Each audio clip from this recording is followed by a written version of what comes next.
गोष्टीचं मूळ काय आहे हे शोधण्यासाठी आपल्याला त्याच्या खोलात शिरावं लागतं.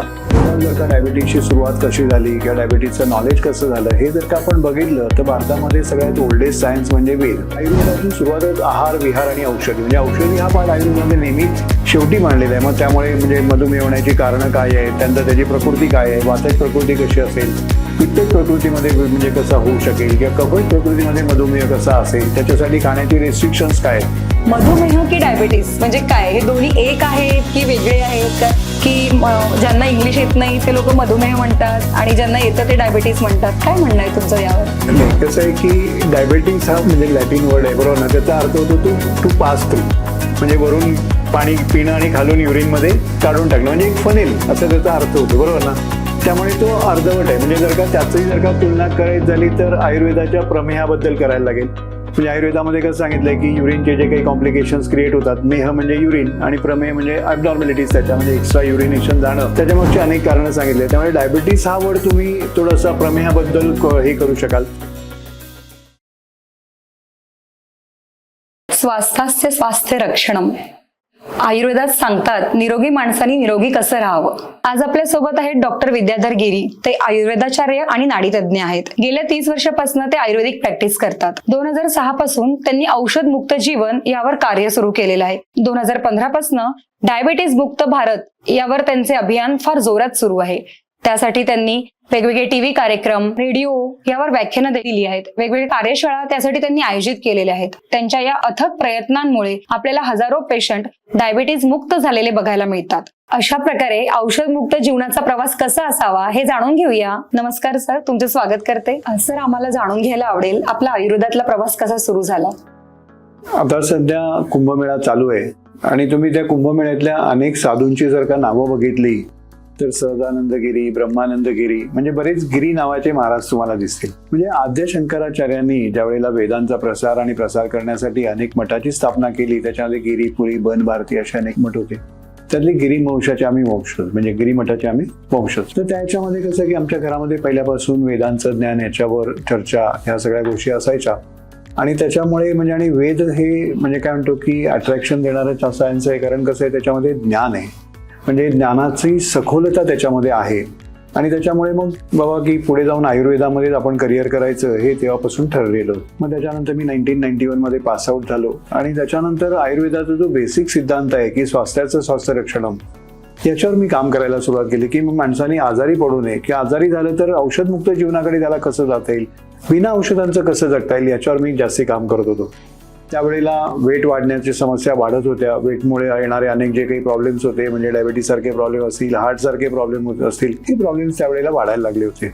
त्यामुळे आम्ही वेट मॅनेजमेंटवर काम करायला सुरुवात केली. मग वेट मॅनेजमेंटवर काम करता करता असं लक्षात यायला लागलं की वजन कमी झालं तर लोकांना जर का डायबिटीज असेल तर तो कमी होतो, त्यांची औषधं कमी करायला लागतात. हार्ट सारखे प्रॉब्लेम असतील तर ते पण कमी होतात, त्याच्याही गोळ्या कमी होतात, म्हणजे ब्लड प्रेशर कमी होतं. अशा अनेक गोष्टी लक्षात यायला सुरुवात झाली. आणि त्याच्यानंतर 2009 पर्यंत जर का बघितलं तर डॉक्टर नील बर्नार्ड यांनी एक वेज बेस्ड डाएट आणलं, म्हणजे त्याच्यामध्ये डायबिटीज रिव्हर्स करता येतो असं त्यांनी प्रूव्ह केलं. मग त्यामुळे कसं झालं की ओव्हरऑल सगळा म्हणजे काय म्हणतो की एकूण म्हणजे व्ह्यूच चेंज झाला मेडिकल लाईनचा. म्हणजे आतापर्यंत म्हणत होते की डायबिटीज बरा करता येत नाही किंवा तो आयुष्यभर चालणारा आजार आहे, तर ते सगळं कुठेतरी जाऊन आता परत बाबा डायबिटीज रिव्हर्स करता येतो. मग त्याच्यानंतर मग त्यांचे जे काही ट्रेनिंग्स होते किंवा इंटरनॅशनली जे काही रिसर्च चालू होते त्याचा आम्ही पार्ट झालो. त्याच्यामध्ये अनेक ट्रेनिंग्स आम्ही घेतले आणि मग बेसिकली जर का बघितलं तर मग हे डायबिटीज रिव्हर्सलवर काम करायला सुरुवात केली. पण नंतर असं लक्षात आलं की म्हणजे प्रायमरी लेवलला जरी डायबिटीज रिव्हर्स झाला किंवा म्हणजे काय म्हणतो की गोळ्या बंद झाल्या, शुगर थोडीशी नॉर्मल व्हायला लागली, तरी सुद्धा ओव्हरऑल हेल्थला मात्र त्याचा काही फारसा कधी कधी फायदा होत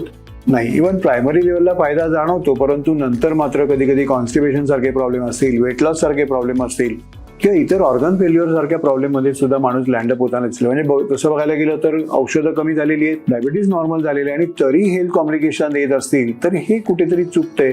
त्यामुळे मग डायबिटीज रिव्हर्सलचा किंवा कुठल्याही आजारांना ट्रीट करण्याचा आयुर्वेदाचा जो काही दृष्टिकोन आहे तो मूळ सायंटिफिक आहे असं माझ्या लक्षात यायला लागलं. आणि मग त्यानंतर मी त्याच्यावर अनेक प्रकारचे रिसर्च केले, अनेक ठिकाणी त्याच्यावर मी नंतर व्याख्यानं सुद्धा दिली, अनेक लोकांना त्याच्यामध्ये मी सहभागी करून घेतलं, आम्ही चर्चा करून त्याच्यातून आम्ही काही मार्ग काढले. आणि त्याच्यातून मग आम्ही एक थेरी तयार केली की ज्याच्यातून जर का म्हणजे आपल्याला डायबिटीजचे कॉम्प्लिकेशन्स टाळायचे असतील भविष्यामध्ये जाऊन किंवा नॉर्मल आयुष्य जर का जगायचं असेल तर आयुर्वेदाला पर्याय नाहीये. इन शॉर्ट, आज आपण आयुर्वेद आणि डायबिटीज याबद्दल चर्चा करणार आहोत. तर आपला हा पॉडकास्ट घेऊन येत आहे डायबिटीज बद्दलची सिरीज. डायबिटीज विषयी समज गैरसमज जे काही असतील त्याच्या शंकाचं निराकरण करण्यासाठी आपण ही सिरीज सुरू केलेली आहे. आणि कुठल्याही गोष्टीचं मूळ काय आहे हे शोधण्यासाठी आपल्याला त्याच्या खोलात शिरावं लागतं. आणि ते खोलात शिरणं काय आहे हे आपल्याला सरांकडून जाणून घ्यायचं आहे. आता कुठलंही विज्ञान जे आहे ते जर का समजून घ्यायचं असेल तर त्याचा इतिहास समजून घ्यावा लागतो. कारण कसं असतं, इतिहास जर का आपल्याला समजला तर त्याच्यातली त्या ज्ञानातली डेप्थ आपल्या लक्षात यायला लागते. आता ओव्हरऑल जर का डायबिटीजची सुरुवात कशी झाली किंवा डायबिटीजचं नॉलेज कसं झालं हे जर का आपण बघितलं तर भारतामध्ये सगळ्यात ओल्डेस्ट सायन्स म्हणजे वेद. तर या वेदांमधला जो काही आयुर्वेद भाग आहे त्याच्यामध्ये त्यावेळेला म्हणजे म्हणतो ना की त्याच्यामध्ये चिकित्सा स्थान नावाचं म्हणजे चरक संहितेमध्ये अनेक स्थानं दिलेली आहेत की अनेक चॅप्टर दिले म्हणून त्यांना. पण त्याच्यामध्ये जे चिकित्सा स्थान आहे त्याच्यामधला जो काही 6वा चॅप्टर आहे ज्याच्यामध्ये मधुमेहाबद्दल माहिती दिलेली आहे किंवा म्हणजे प्रमेहाबद्दल माहिती दिली असं आपण म्हणू, बरोबर ना. तर म्हणजे त्यावेळेला जर का आपण बघितलं तर प्रमेह म्हणजे काय, तर प्रमेह म्हणजे मेह म्हणजे युरिन आणि प्र म्हणजे आपण म्हणू की ॲबनॉर्मल, म्हणजे ॲबनॉर्मल युरिन कसं असू शकेल, बरोबर ना, याच्यावर त्यांनी दिलेले. बऱ्याच जणांना वाटतं की प्रमेह म्हणजे डायबिटीस काय, असं नाहीये. तर प्रमेह म्हणजे ॲबनॉर्मल युरिनचे अनेक प्रकार म्हणजे 20 प्रकार त्याच्यामध्ये सांगितलेत. मग त्याच्यामध्ये जर का त्याच्यामध्ये क्षार जात असतील तर आता सध्या त्याला आपण प्रोटीन युरिया म्हणतो, म्हणजे इमॅच्युरिया म्हणतो. म्हणजे रक्त जात असेल तर रक्तमेह असं त्याला म्हणलेलं आहे, क्षारमेह असं म्हणलेलं आहे. त्याच्यानंतर त्याच्यामध्ये जर का फॅट जाती असेल तर वसामेह असं म्हणलेलं आहे. म्हणजे युरिनमध्ये जे काही वेगवेगळे प्रकार जात असतात त्याच्यावरून वेगवेगळ्या प्रकारचे डायग्नोसिस, म्हणजे त्यातून शरीरामध्ये काय बदल झाले असतील किंवा युरिनचा कलर कसा आहे, पिवळा आहे का, बरोबर ना, म्हणजे त्याच्यानंतर तो थंड आहे का, शीतमेह आहे का, किंवा त्याच्यामध्ये कालमेह आहे का, म्हणजे असे अनेक प्रकार. म्हणजे त्याच्यामध्ये जर का वाळूसारखं काहीतरी जात असेल, बरोबर ना, तर त्या पद्धतीने त्याची नावं दिलेली होती. म्हणजे वेगवेगळ्या प्रकारच्या डायग्नोस्टिक मेथड त्यावेळेला दिलेल्या होत्या. त्याच्यामधला एक प्रकार म्हटलं तर जर का युरिनमध्ये तुमच्या काय जात असेल, शुगर जात असेल तर त्याला त्यांनी मधुमेह म्हणलेलं आहे, बरोबर ना. त्याच्यामुळे मधुमेह जर का बघितला तर हा प्रमेहामधला एक भाग आहे, बरोबर. तर त्याच्यामध्ये मग युरिनमध्ये म्हणजे शुगर जाण्यामागची कारणं काय आहेत, त्याच्यासाठी मग उपाय काय आहेत, बरोबर ना. त्याच्यामध्ये डायटरी चेंजेस काय आहेत, कारण आयुर्वेदाची सुरुवातच आहार विहार आणि औषधी, म्हणजे औषधी हा पार्ट आयुर्वेदामध्ये नेहमी शेवटी मांडलेला आहे. मग त्यामुळे म्हणजे मधुमेह होण्याची कारणं काय आहेत, त्यानंतर त्याची प्रकृती काय आहे, वातज प्रकृती कशी असेल, पित्तज प्रकृतीमध्ये म्हणजे कसा होऊ शकेल किंवा कफज प्रकृतीमध्ये मधुमेह कसा असेल, त्याच्यासाठी खाण्याचे रिस्ट्रिक्शन्स काय आहेत. म्हणजे आता जे काही म्हणतात ना की बाबा सगळ्यांना एकच प्रकारचं डाएट, तसं नव्हतं. म्हणजे प्रत्येकाच्या प्रकृतीनुसार आहार कसा असावा याचं म्हणजे तसं बघायला गेलं तर डीप नॉलेज. आणि जर का आयुर्वेदाचं तुम्ही बघितलं तर म्हणजे साधारण 5-1 हजार वर्षापूर्वी तो लिहिला गेलेला, म्हणजे वेद तेवढे जुने आहेत, ओल्डेस्ट सायन्स असं मानलं जातं.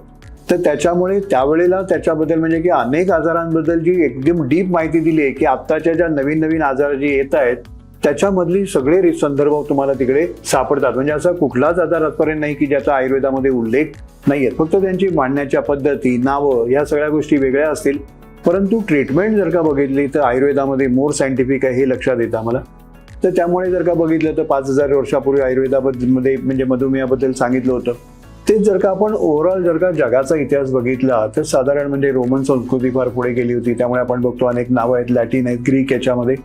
तर साधारण 3-1 हजार वर्षापूर्वीचे संदर्भ आढळतात तिथे. त्याच्यामध्ये म्हणजे माणसांना असा आजार व्हायचा की युरिनेशन खूप व्हायचं आणि पाणी तहान भरपूर लागायची, भूक भरपूर लागायची. म्हणजे आता कसं होतं ते की वरून पाणी प्यायचं आणि खालून युरिन वाटे जाऊ द्यायचं, म्हणजे ते काय झालं, फनेल.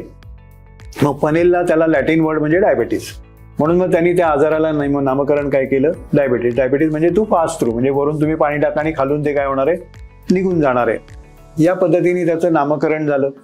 मग त्याच्यानंतर हळूहळू जर का म्हणजे आपण पुढे बघितलं तर लेटेस्ट त्याच्यामध्ये तर साधारण 1600 मध्ये जर का आपण बघितलं तर थॉमस विल्स नावाचे एक म्हणजे फिजिशियन होते आणि ते म्हणजे जेव्हा ट्रीटमेंट करत होते तेव्हा त्यांच्या एका असिस्टंटच्या लक्षात आलं की म्हणजे असं जे काही म्हणजे डायबिटीसचा जो पेशंट आहे तो युरिन केल्यानंतर तिथे मुंग्या लागतात. आणि मग त्यांनी तपासणी केली तर त्यांना लक्षात आलं की त्याच्यामध्ये साखर आहे, म्हणजे एकदम साखरेचा पाक असल्यासारखी युरिन आहे ती. आणि मग त्यामुळे मग त्यांनी त्याला नाव दिलं की मेलिटस म्हणजे शुगर, स्वीटनेस, म्हणून मग त्यांनी त्याला डायबिटीज मेलिटस असं नाव दिलं. त्यामुळे तसं बघायला गेलं तर डायबिटीस हे तसं अर्धवट नाव आहे. डायबिटीस मेलिटस म्हणजे एखाद्या ह्याच्यातून शुगर जाणं हे प्रॉपर नाव आहे त्याचं. तर त्यामुळे मग साधारण 1600च्या दरम्यान त्यांनी ते त्यांना म्हणजे नामकरण झालं. तसं बघायला गेलं तर म्हणजे 1700 की 1800 सुरुवातीपर्यंत म्हणजे पाश्चात्य जगामध्ये फार काही डेव्हलपमेंट झाली होती असं काही नाही. म्हणजे सुरुवात होती त्यांची. विज्ञानाची डेव्हलपमेंट किती झाली होती याचा जर का आपण विचार करायचा झाला तर एक उदाहरण बघितलं तर 1799 मध्ये जॉर्ज वॉशिंग्टन हे अमेरिकेचे प्रेसिडेंट होते, पहिले प्रेसिडेंट आपण म्हणू है ना.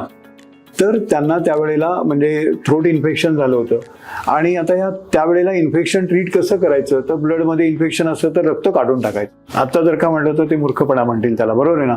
आणि मग त्यांचं ब्लड काढून टाकायला सुरुवात केली आणि जवळजवळ 40% त्याचा ब्लड लॉस झाल्यानंतर त्यांची डेथ झाली. म्हणजे जर का बघायला गेलं तर त्यावेळेला फारच प्रायमरी लेवलला त्यांच्याकडे विज्ञान होतं, बरोबर. पण 1800 नंतर मात्र इंडस्ट्रियल डेव्हलपमेंट चांगली चालू झाली. मग त्याच्यानंतर म्हणजे विज्ञानाची प्रगती थोडीशी स्पीडअप झाली म्हटलं तरी चालेल पाश्चात्य जगामध्ये.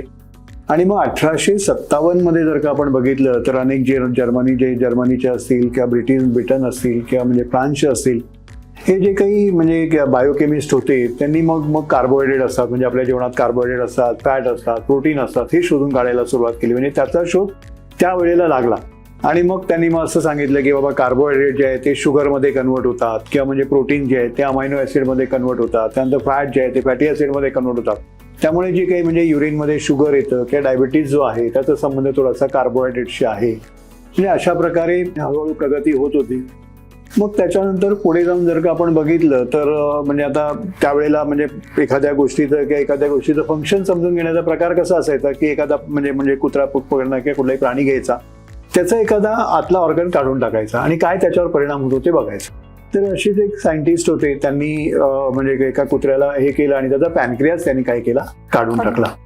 आणि त्याचा पॅनक्रियाज काढून टाकल्यानंतर त्यांच्या लक्षात आलं की त्याच्यामध्ये डायबेटिक सिम्पटम्स काय झाले, क्रिएट झालेत. म्हणजे मग त्याला तहान लागायला लागली, भूक लागायला लागली, युरिनेशन जास्ती व्हायला लागलं. आणि म्हणजे आता त्यावेळेला काही ट्रीटमेंट फारशी त्याच्यावर नव्हती, त्याच्यामुळे त्या कुत्र्याची काय झाली नंतर डेथ झाली. पण आता ते काही डायबिटीसवर काम करत नव्हते, पण त्यांनी त्यांचं जे काही निरीक्षण आहे ते त्यांनी तिथे नोंदवून ठेवलं. आणि मग ते निरीक्षण नोंदवून ठेवल्यानंतर मग नंतर दुसरे एक सायंटिस्ट होते जे काय करत होते, ह्याच्यावरच काम करत होते, डायबिटीसवर काम करत होते. त्यांना वाटलं अरे वा छान आहे, म्हणजे काहीतरी वेगळं आहे. आणि मग त्यांनी काय केलं की परत ते म्हणजे जो काही प्रयोग होता तो त्यांनी रिपीट केला.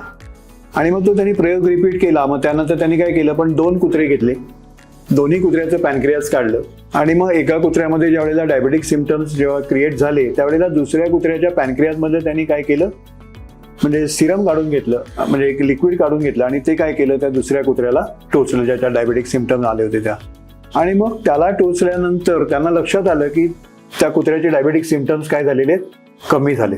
म्हणजे तोपर्यंत डायबिटीज बद्दल समज अशी होती की डायबिटीज बाबा किडनीमुळे होतो का, किंवा डायबिटीज हा डायजेस्टिव्ह डिसीज आहे का, किंवा डायबिटीज हा काही ब्रेनशी रिलेटेड आहे का, माणसाचा कंट्रोलर सुटतो सगळा, म्हणजे तोपर्यंत काही असं नीट हे नव्हतं. पण आता लक्षात आलं की नाही, पॅनक्रियाजचा आणि याचा कुठेतरी संबंध आहे, बरोबर ना.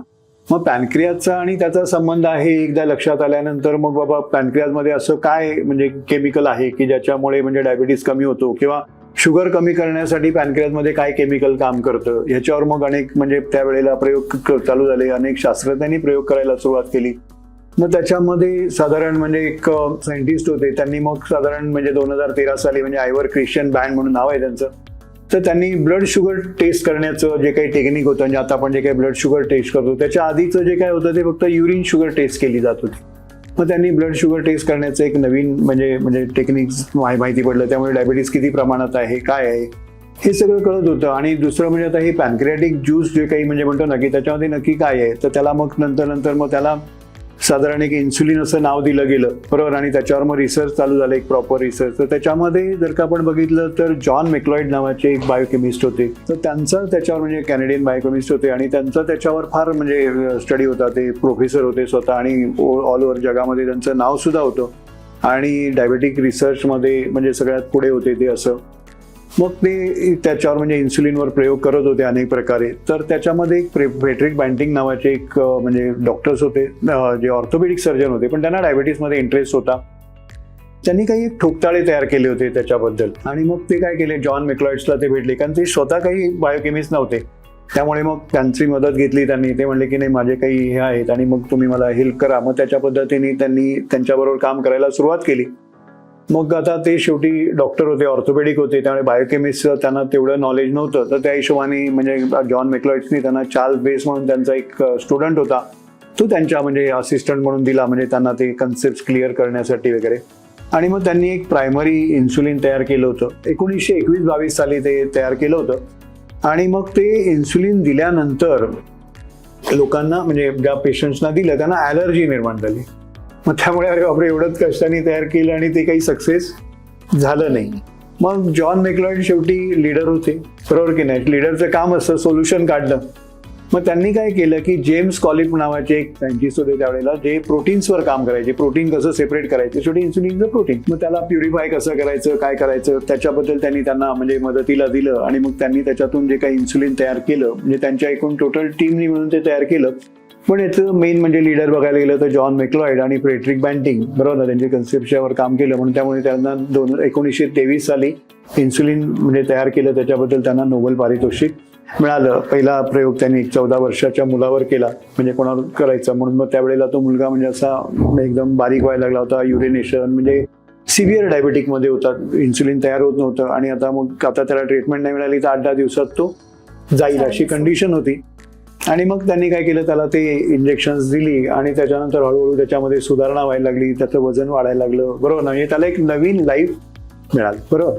मग त्या हिशोबाने म्हणजे इन्सुलिनचा शोध लागला. आणि त्यावेळेला एक समज असा झाला की इन्सुलिनमुळे डायबेटीस होतो, बरोबर आहे की नाही. पण इन्सुलिनमुळे डायबेटीस होतो हे त्यावेळेला म्हणजे अर्धसत्य आहे, हे कोणालाच माहित नव्हतं. पण तो समज तसाच चालू राहिला, बरोबर आहे. पण म्हणजे आज आपल्या लक्षात येते की इन्सुलिनमुळे डायबेटीस होत नाही, बरोबर ना. अजून अनेक जणांना त्याच्याबद्दल अनेक शंका आहेत, बरोबर आहे की नाही. तर इन्सुलिन घेतात मला वाटतं. नाही, इन्सुलिन घेतात, त्याच्याबद्दल पण अनेक गोष्टी आहेत, बरोबर ना. आपण अनेक म्हणजे म्हणतो ना की सगळ्या गोष्टी क्लिअर करायच्याच आपल्याला. तर आपण फार हे करण्यापेक्षा आपण थोडंसं पुढच्या याच्यामध्ये काही गोष्टी क्लिअर करू, बरोबर ना. त्यामध्ये तुमचा काही आणखीन प्रश्न असेल तर आपण घेऊ आणि आपण नंतर पुढच्या बघा. सरांनी आज आपल्याला जो सखोल इतिहास सांगितला त्याबद्दल ते ऐकून असं जाणवतंय की त्या विषयाबद्दलचा सरांचा अभ्यास आणि वाचन यातली प्रगल्भता दिसून येते आपल्याला. आणि मधुमेहाबद्दलच्या इतिहासाबद्दल अजून जाणून घेण्यासाठी आपण ही सिरीज कंटिन्यू करणारच आहोत. त्याआधी माझ्या मनात सर एक खूप कॉमन प्रश्न आहे, तो मला विचारावासा वाटतो. मधुमेह की डायबिटीस म्हणजे काय, हे दोन्ही एक आहेत की वेगळे आहेत का, की ज्यांना इंग्लिश येत नाही ते लोक मधुमेह म्हणतात आणि ज्यांना येतं ते डायबिटीस म्हणतात, काय म्हणणं आहे तुमचं यावर? नाही, कसं आहे की डायबिटीस हा म्हणजे लॅटिन वर्ड आहे, बरोबर ना. त्याचा अर्थ होतो टू पास थ्रू, म्हणजे वरून पाणी पिणं आणि खालून युरिनमध्ये काढून टाकणं, म्हणजे एक फनेल असं त्याचा अर्थ होतो, बरोबर ना. त्यामुळे तो अर्धवट आहे. म्हणजे जर का तुलना करायची झाली तर आयुर्वेदाच्या प्रमेहाबद्दल करायला लागेल. म्हणजे आयुर्वेदामध्ये कसं सांगितलंय की युरिनचे जे काही कॉम्प्लिकेशन्स क्रिएट होतात, मेह म्हणजे युरिन आणि प्रमेह म्हणजे ॲबनॉर्मॅलिटीज, त्याच्या म्हणजे एक्स्ट्रा युरिनेशन जाणं, त्याच्यामागची अनेक कारणं सांगितले. त्यामुळे डायबिटीस हा वर्ड तुम्ही थोडासा प्रमेहाबद्दल हे करू शकाल. पण त्याच्यानंतर जे काही थॉमस विल्सनी त्याला म्हणजे युरिनमध्ये त्यांना शुगर दिसल्यामुळे त्यांनी डायबिटीस मेलिटस म्हणजे स्वीटनेस म्हणजे स्वीट युरिन असं जे त्याला नाव ठेवलं, बरोबर ना. त्याची तुलना तुम्ही याच्याबरोबर करू शकाल. मधुमेह म्हणजे काय की मधुर असणारं युरिन, बरोबर ना. मेह म्हणजे युरिन आणि मधु म्हणजे गोड. मग तसंच डायबिटीस म्हणजे टू पास थ्रू म्हणजे किंवा युरिन आपण म्हणू, बरोबर ना त्याला. आणि मेलिटस म्हणजे स्वीटनेस. त्यामुळे म्हणजे डायबिटीस मेलिटस म्हणजे मधुमेह असं आपण म्हणू.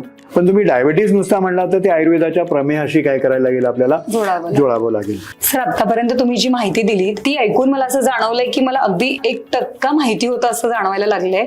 आणि तुमच्या हिस्ट्रीमध्ये आपण आतापर्यंत 1923 पर्यंत चालू आहे. याचा अर्थ याच्या पुढे भरपूर असा इतिहास आहे जो आम्हाला सगळ्यांना ऐकून घ्यायचा आहे. तर त्यासाठी आपण ही सिरीज कंटिन्यू करूया.